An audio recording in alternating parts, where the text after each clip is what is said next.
जय माँ मरी आप सभी को। मरी माँ उपासक में आप सबका स्वागत है। आशा करता हूँ माता मरी की कृपा आप सब पर बनी रहे। आज मैं आपके लिए एक ऐसा मंत्र लेकर आया हूँ ग्रामीण विधि विधान से, जो कि तंत्र क्षेत्र में हर कोई करना चाहता है, जिसको बोलते हैं 52 वीर साधना। 52 वीर साधना एक ऐसी साधना है जिसको अगर आप सिद्ध कर लें तो आप तंत्र मार्ग में, चाहे आप ग्रामीण तंत्र में घुसे हों चाहे कोई भी तंत्र में घुसे हों, तो शमशान को आप हैंडल करते हैं। अब शमशान को हैंडल करना इन द सेंस ये बोल रहा हूँ मैं, क्योंकि ये एक ऐसी देवी के गण हैं जो कि बड़ी गुप्त है।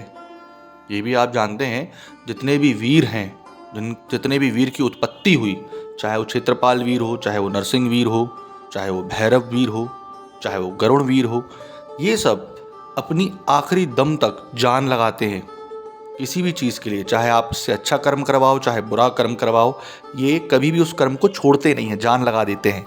इस कारण से वीर कहलाते हैं।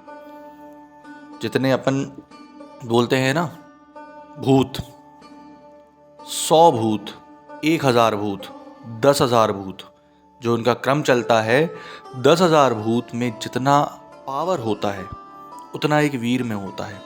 अब सोचो 10,000 वीर में कितना पावर होगा। ठीक, इसलिए वीर जो हैं, ऐसा नहीं है कि 52 बस है, अनगिनत आते जाते हैं। ठीक, क्योंकि वीर एक तत्व है, एक ऊर्जा है, उसको कन्वर्ट किया जाता है उसमें। जैसे अपन बोलते हैं ना कि आप जिम करके अपनी एनर्जी बढ़ा रहे हो, उस तरीके से किसी को भी जब शक्ति को ऊर्जा दी जाती है तो उसकी एनर्जी बढ़ते जाती है। और एनर्जी बढ़ना मतलब उसको वीर में परिवर्तित करना, क्योंकि उसकी चरम सीमा पर एनर्जी को ले जाया जाता है। अब आते हैं ग्रामीण विधि विधान, इसका करना कैसे है। ये जो साधना रहती है अमावस्या में चालू होती है। सिर्फ प्रतिदिन 1 माला में सिद्धि होती है इसकी। प्रतिदिन 1 माला आपको 52 दिन करनी है। मंत्र एक ही रहेगा, उसका आवाहन रहेगा अलग अलग। ठीक, आवाहन आपने जैसे ही पहले दिन मारा, उसके बाद 52 के 52 दिन आपको उस जगह से हिलना नहीं है।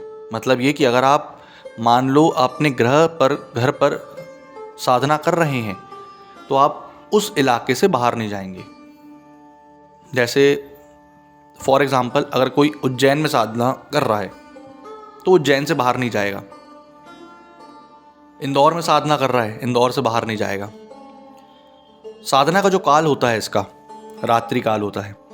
रात्रि में आपको करना है क्या, 10 के बाद, जब पूरा सुनसान हो जाए। अब मुझे नहीं पता किसके पास सुनसान हो रहा है किसके पास नहीं। पहले इसको निमंत्रण देकर के लाना है। निमंत्रण देने का तरीका भी क्या होता है, इसको जागृत शमशान में आप देकर के आएंगे निमंत्रण। बुझा हुआ शमशान नहीं चलेगा, इसमें जागृत शमशान रहना चाहिए, जहाँ पर मौत ज़्यादा होती हो, ऐसी तांत्रिक क्रिया, ऐसी साधना करी गई हो। जैसे उज्जैन में हर शमशान जागृत है, बनारस में हर शमशान जागृत है, इंदौर में चक्रतीर्थ जो शमशान है वो भी जागृत है। ठीक, उज्जैन और उसमें पड़ता है जो। लेकिन ऐसा नहीं है कि जबलपुर में हर शमशान जागृत है। ठीक, तो जागृत शमशान कैसे पहचानेंगे, जो घाट के पास होगा वो सबसे पुराना शमशान होता है। कोई भी नदी या घाट के पास, वहाँ से आप इसको निमंत्रण दे करके आएंगे। निमंत्रण देने का तरीका क्या है, हल्दी, चावल, कुमकुम, दारू, उड़द, पीली राई। काली सरसों नहीं चलेगी, पीली चलेगी। जब आप इसको निमंत्रण दे करके आएंगे तो पोटली में निमंत्रण दे के आना है। पोटली काले कपड़े की रहेगी। जब आप पोटली से निमंत्रण दे करके इसको लाएंगे, चौकी बाजूट के ऊपर सजाएंगे, उसके बाद इसको फूल अर्पित करेंगे। ठीक, सफ़ेद चांदनी, पीले जो कनेर होते हैं वो, लाल गुड़हल, 3 चीज़ के इसमें फूल बहुत होते हैं। जब आप तीनों चीज़ों को मिला करके फूल अर्पित करेंगे, शमशान काली, शमशान भैरव, और इनको आप तीनों का, वीर का जो दिया लगाते हैं, दिया लगाएंगे, उसके बाद आप साधना चालू करेंगे। भोग अर्पित होगा आपको लाल की दारू का, इसमें मीठा पान, बताशा, और हर 52 वीरों के अलग अलग भोग होते हैं। ठीक, हर किसी के अलग अलग भोग होते हैं, लेकिन आप उसमें एक ही तामसिक भोग चलाएंगे जो आपको बताया जाएगा। भोग कैसे रखना है, कहाँ रखना है, किस दिशा में होगा, आसन क्या होगा, कोटि कौन सी लगेगी, क्योंकि उच्च कोटि अग्निकोण में आते हैं सारे वीर। ठीक, ये सारी चीज़ आपको ध्यान में रखना है। कफनी कैसे लगाना है, रक्षा घेरा कैसे लगेगा, सूत्रधार कैसे लगेगा, माला किस चक्र पे चलेगी, मूलाधार पे चलेगी, राजसिक पे चलेगी, तामसिक पे चलेगी, कैसे चलेगी, ये सारी चीज़ आपको ज्ञान दिया जाएगा। पूरा आपको चार्ट शीट उसकी दी जाएगी, उसको पढ़ा जाएगा। मंत्र आपको हमको याद करके सुनाना होगा। क्योंकि मंत्र जो यूट्यूब पर है, यूट्यूब का मंत्र है ही नहीं हमारे पास, है ना। यूट्यूब का मंत्र है ही नहीं, गुरुमुखी मंत्र होते हैं जो गुरु के द्वारा दिए जाते हैं, वो मंत्र है, वो मंत्र चलेगा इस पर। काफ़ी उग्र मंत्र है, प्रचंड मंत्र है, खतरनाक है, बिना गुरु वाले तो बिल्कुल ना करें। पहले ही दिन से आपको कुछ ना कुछ अजीब सा अनुभव होने लगेगा, पहले ही दिन आपको अजीब सा अनुभव होने लगेगा।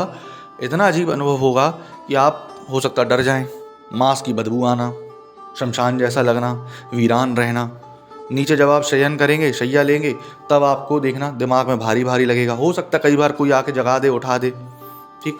तब आपको सुदृढ़ होना है, तब आपको आपके गुरु का, अपने इष्ट का, सबका ध्यान करना है। तब जा करके आप ये साधना कंप्लीट कर पाओगे। साधना में संकल्प का बड़ा महत्व होता है, संकल्प सही तरीके से लेना है। साधना सिद्धि में आपको झूठ नहीं बोलना है, ज़्यादा लोगों से बात नहीं करनी है, अपने में ही मगन रहना है। जैसे ही आपको कोई वीर दिखेगा सपने में या कैसे भी, प्रत्यक्ष साधना है क्योंकि ये सामने भी दिखेगा, ठीक, तब आपको डरना नहीं है। ऐसा नहीं डर गए तो चित्त पड़ गए, ठीक, सुदृढ़ रहना है। ये सारी चीज़ आपको उसमें बताई जाएगी, क्योंकि अगर एक वीर भी आपको दिखेगा इसमें तो आप बहुत डर जाओगे, ठीक। कारण क्या है इसका डरने का? क्योंकि वीर दिखते ही खतरनाक हैं, सिंपल सी बात है। डरना इन द सेंस ये है कि अगर आप साधना कर रहे हो, अचानक से आपके सामने कोई बहुत बड़ा सा पहलवान आके खड़ा हो जाए तो डरोगे ही डरोगे, चौंकोगे ही चौंकोगे, ये सारी चीज़ होगी। ये जो वीर साधना है, मैंने बताया अमावस्या से 52 दिन चलेगी, तो आपको प्रतिदिन एक माला करनी है। 52 माला 52 डेज में कंप्लीट करनी है। माला जो रहेगी काले हकीक की चलेगी इसमें, उसमें शमशान की राखड़ को लपेट के लगाना है, तब चलेगी। ये माला आपको ऐसे स्थान पर रखनी है जहाँ पर आप साधना करोगे, मतलब ये माला यहाँ वहाँ नहीं भागेगी, नहीं जाएगी। कई लोग पहन के घूमते रहते हैं उसको, ठीक। पूरा डिस्क्रिप्शन आपको दिया जाएगा कि कैसे करना है और क्या आपके अनुभव हो रहे हैं, गुरु के अलावा आप किसी को बताएंगे नहीं, ठीक। साधना हो जाए उसके बाद तो ज़माने को बताओ, साधना के दौरान किसी को नहीं बताएंगे। ब्रह्मचार्य का पालन अति आवश्यक है। दूसरी चीज़, नीचे शयन करना है आपको, नीचे गद्दा पल्ली जो भी आप बिछाते हैं, सात्विक आहार लेना है, तामसिक नहीं लेंगे, ठीक। साधना काल मैंने बता दिया रात में होगी। डिस्क्रिप्शन में नीचे नंबर डला हुआ है मेरा, अगर आपको ये साधना चाहिए है तो आप उसमें नंबर में संपर्क कर सकते हैं। आपको उसकी दक्षिणा राशि बता दी जाएगी क्या कैसी है, आप वो पे करके वो मंत्र ले सकते हैं। हाँ, वो मंत्र आपको बताना नहीं है किसी को, अगर आपने बताया वो खंडित हो जाएगा, ठीक। इसी कारण से दक्षिणा राशि रखी गई है। तो आशा करता हूँ आपको जानकारी पसंद आई होगी। जय मां मरी।